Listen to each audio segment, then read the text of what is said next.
যদি ওটা টেরা থাকে ওটা অ্যাকচুয়ালি উঠবে না। ওই এক্সেস স্পেসটাকে কভার আপ করার জন্য একটা এক্সট্রা দাঁত দরকার ছিল। আগে যত বেশি চিবোনোর দরকার হতো এখন সেটা দরকার পড়ে না।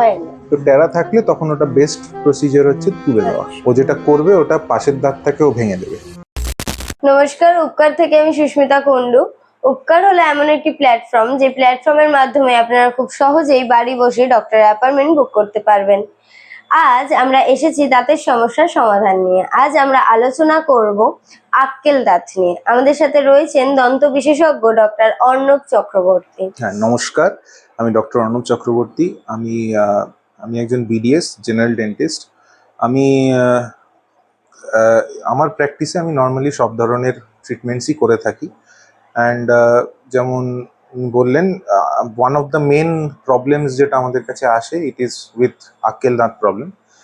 তো সেটা নিয়ে আমরা আজকে আলোচনা করব। স্যার, আক্কেল দাঁতটা আসলে কেন হয়? আক্কেল দাঁতটা হচ্ছে এসেনশিয়ালি একটা vestigial part of our body. যেমন আমাদের অ্যাপেন্ডিক্স হয়, নন ফাংশনিং একটা ভেস্টিজিয়াল পার্ট, সেরকম। সো যখন হিউম্যান ইভলিউশনের যদি চার্টটা দেখা হয় তো দেখা যাবে যে over the periods of millions of years বা few lakhs of years rather, আমাদের জয়ের সাইজটা ছোট হচ্ছে ধীরে ধীরে। সো যখন জটা বড় ছিল আমাদের আগেকার দিনে, আমি বলছি 1-1.5 লক্ষ বছর আগে ইভলিউশনারি স্টেজে, হ্যাঁ, তখন ওই এক্সেস স্পেসটাকে কভার আপ করার জন্য একটা এক্সট্রা দাঁত দরকার ছিল। এবার তখন হতো কি, মানে তখন আমি জানি না ওটা মানুষ হিসেবে বলা যাবে কিনা, তখন বা মানুষ আদি মানব যেটাই ছিল, তো তখন ওরা দে ওয়্যার ডিপেন্ডেন্ট অন র ফুড, র ফ্লেশ, র ফুড, এভরিথিং র খাওয়া হতো। But over such a long time, এই হাজার হাজার লক্ষ লক্ষ বছর ধরে আমাদের ধীরে ধীরে ডায়েটারি চেঞ্জেস হয়েছে, রাইট? আমরা খাবার এখন রেঁধে খাই, আমরা সফট ফুড খাই কম্পারেটিভলি। হ্যাঁ, তো ন্যাচারালি হয়েছে কি, আমাদের need to chew the food has gone down. আগে যত বেশি চিবোনোর দরকার হতো এখন সেটা দরকার পড়ে না। তো ন্যাচারালি ইভলিউশনারি স্কেলে ধীরে ধীরে আমাদের দাঁতের যেটা নাম্বার অফ টিথ ছিল সেটার দরকারটা কমে গেছে, কিন্তু অ্যাজ এ রেমনেন্ট এখনো আক্কেল দাঁতটা রয়ে গেছে। ওটা অ্যাকচুয়ালি এখনো ম্যাক্সিমাম লোকের ওঠেই না, ভেতরে রয়ে থাকে। এবং অনেকের ফর্মও করে না, অনেকের 32 দাঁত থাকে না, 28টা দাঁত থাকে, ওই 4টে আক্কেল দাঁত তৈরিই হয় না। তো সেটা ইভলিউশনারি স্কেলের জন্য এখনো কিছু লোকের থাকে, কিছু লোকের থাকে না। এবার যাদের থাকে তাদের মধ্যে ম্যাক্সিমাম লোকের প্রবলেমটা হয় যে ওটা উঠতে পারে না, বিকজ জয়ের সাইজটা ছোট হয়ে গেছে। আমাদের আগেকার দিনে যেটা ছিল সেখানের থেকে আজকের যদি দেখা হয়, মডার্ন টাইমসে আমাদের জয়ের সাইজটা রিডিউস করেছে। হ্যাঁ, যদি দেখা হয়, বিকজ আমরা সবাই জানি মানুষ হ্যাজ ইভলভড ফ্রম এপস। তো এপস যদি দেখা হয়, সেটা গরিলা হোক, শিম্পাঞ্জি হোক, হোয়াট এভার ইজ দেয়ার, ওদের জ সাইজটা লক্ষ্য করবেন, স্কালের থেকে জটা বাইরে, আমাদের মাথার থেকে জটা ভেতরে। সো দ্যাটস ওয়াই দ্য জ হ্যাজ রিডিউসড। দ্যাটস ওয়াই ওই আক্কেল দাঁতটা অ্যাজ এ ভেস্টিজিয়াল অর্গান রয়ে গেছে। তো এটা হয়তো আরো 1 লক্ষ পর বছর গিয়ে থাকবেই না। তো স্যার, আক্কেল দাঁতটা তো নর্মাল দাঁতের মতনই ওঠে, তো এটা কি পেইনফুল? হ্যাঁ, এবার আমি একটু আগেই বললাম যে স্পেসটা কম থাকে। তো স্পেস কম হওয়ার জন্য ম্যাক্সিমাম ক্ষেত্রে আক্কেল দাঁতটা প্রপারলি উঠতে পারে না। তো তখন হয় কি, এবার যখন দাঁতটা, পাশের দাঁতটা নর্মালি যেটা এরকম থাকার কথা, ওটা এরম ওঠার কথা, রাদার দেন এরম, ওটা এইভাবে ওঠার চেষ্টা করে। এইভাবে উঠলে ও উঠতে পারে না, তখন পাশের দাঁতটাকেও হিট করে, করতে করতে এই দাঁতটাকে নষ্ট করে দেবে। সো এই সময় উই প্রেফার যে আক্কেল দাঁতটাকে না রেখে ওটা তুলিয়ে নেওয়া উচিত। এবার কিছু লোকের এখনো হয় যে এরম থাকে, তাদেরটা নর্মালি উঠে যায়। কিছু ক্ষেত্রে পেনফুল হয় বিকজ স্পেসটা কম, একটু চেপে চুপে বেরোতে হয় বলে। বাট যাদের সোজা থাকে দাঁতটা তাদের উঠে যায় নর্মালি, যাদের টেরা থাকে তাদের উঠতে প্রবলেম হয়, তখন আমাদের তুলে দিতে হয়। আক্কেল দাঁতটা তাহলে স্যার ঠিক কোথায় কোথায় ওঠে, কোন কোন দিকটা? আক্কেল দাঁতটা চারদিকেই ওঠে, আমাদের এই ওপরের লাস্টে, নিচের এদিকের লাস্টে, এখানেরও নিচের লাস্টে আর ওপরের লাস্টে। লাস্টের দাঁতগুলোকেই আক্কেল দাঁত বলা হয়। তো স্যার এই চারটে দাঁত তো ওঠে, আক্কেল দাঁত, তো এটা কি একসাথে ওঠে নাকি আলাদা আলাদা টাইমিং এ আলাদা আলাদা ভাবে নট ওঠে? নেসেসারিলি, কারুর কারুর একসাথে ওঠে, কারুর কারুর আলাদা আলাদা টাইমে ওঠে, কারুর কারুর একটা ওঠে তিনটে পরে ওঠে, কারুর কারুর দুটো একসাথে ওঠে আর বাদ বাকি দুটো পরে ওঠে, পরে ওঠে। কারুর কারুর তিনটে একসাথে ওঠে, একটা অনেক বছর পরে গিয়ে ওঠে। তো স্যার আপনি যে বললেন আক্কেল দাঁত কারোর কারোর ক্ষেত্রে ওঠে না, হুম।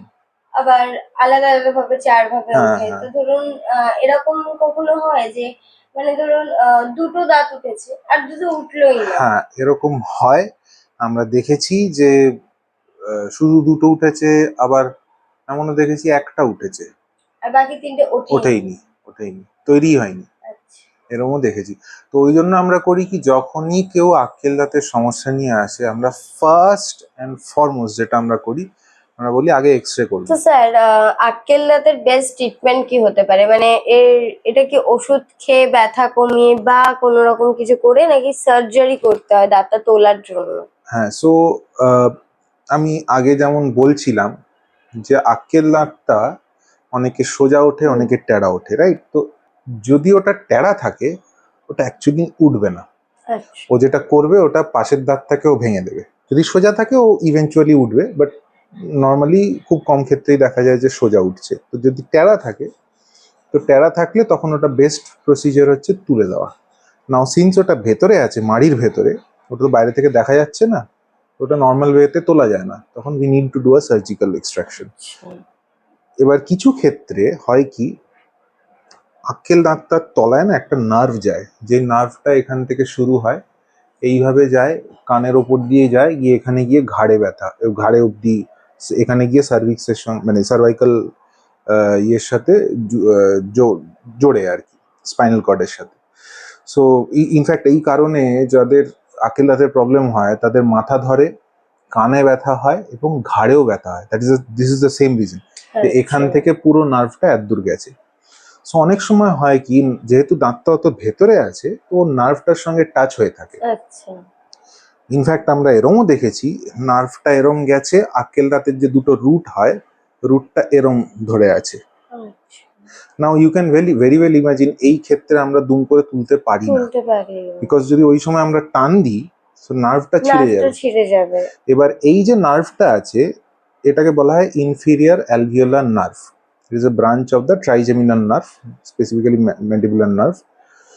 এই নার্ভটা এবং এর ব্রাঞ্চেস গুলো হচ্ছে সেন্সারি নার্ভ, মানে সেন্স করে।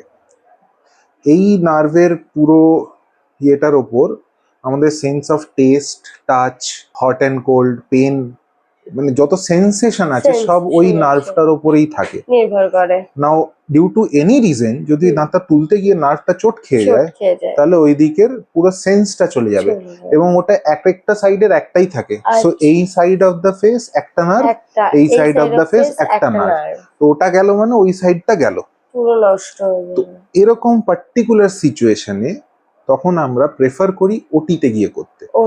হ্যাঁ, তখন ওটা মেজর সার্জারি হয়, আদারওয়াইজ মাইনর সার্জারি ক্লিনিকেই করে নেওয়া যায়, ওগুলো that's not a huge deal.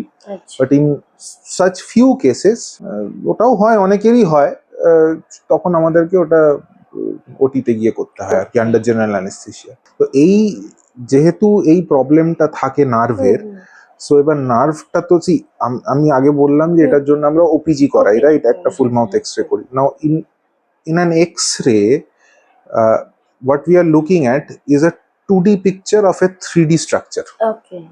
আমরা একটা 2D তে দেখছি, এক্সরে একটা প্লেট, একটা ফিল্ম, কিন্তু ভেতরে মুখের ভেতরটা তো একটা 3D স্ট্রাকচার না, তো অনেক সময় নার্ভের এক্সাক্ট পজিশনটা আমরা জানতে পারি না। তো এই সব ক্ষেত্রে যখন এরকম কমপ্লিকেটেড হয়, তখন the doctor might ask the patient একটা সিবিসিটি করে নেওয়ার জন্য। সিবিসিটি করলে হয় কি, আমরা এক্সাক্ট 3D স্ট্রাকচারটা দেখতে পারি ঘুরিয়ে ফিরিয়ে, তখন we can plan out the surgery like that. তাতে আমাদের রিস্ক মিটিগেট হয়, আরো ফাইনাল ইয়েটা আরো সেফ হয় আর কি। ওই জন্য এই ভেরি ফিউ কেসেসে আমরা সিবিসিটিও করতে বলি আক্কেল দাঁত তোলার সময়। ধন্যবাদ ডক্টর অর্ণব চক্রবর্তীকে আমাদের সাথে এত গুরুত্বপূর্ণ একটি বিষয়ে আলোচনা করার জন্য, আর ধন্যবাদ আপনাদেরও আমাদের সাথে থাকার জন্য। ধন্যবাদ উপকার অ্যাসিস্ট অ্যাপকে, এবং এই যে এই অ্যাকশনটা দিয়েছে আরো পাবলিকের কাছে একটা ওভারঅল ইনফরমেশন পৌঁছানো যাচ্ছে, এটা this a very good approach. কারণ অনেক পেশেন্টদেরই জিজ্ঞাসা থাকে যেগুলোর ওনারা সবসময় জিজ্ঞেস করতে পারেন না বা সবার কাছে উত্তরটা থাকে না। সো এই ইনিশিয়েটিভটা দিস এ গুড ইনিশিয়েটিভ, যাতে পাবলিক আরো মোর এডুকেটেড হয় and আরো নলেজেবল হয়। অ্যান্ড আপনারা দেখার জন্য ধন্যবাদ, এবং আপনারা উপকার অ্যাপ থেকে এগুলো আহ, আরো জানকারি যদি লাগে আপনি নিয়ে নিতে পারেন, এবং এটা গুগল স্টোরে পাওয়া হ্যাঁ, যাবে আই হ্যাঁ। থিঙ্ক। তো আপনারা গুগল প্লে স্টোর থেকে ডাউনলোড করে নিতে পারেন, এবং আপনারা যদি আমায় কন্ট্যাক্ট করতে চান আপনারা থ্রু উপকার অ্যাপ করতে পারেন। আমার ক্লিনিকটা উত্তরপাড়াতে, আমি ডেলি অলমোস্ট বসি, তো আপনারা ওনাদের সঙ্গে কন্ট্যাক্ট করে নিতে পারেন, and accordingly we can set an appointment if you have any problems. Thank you.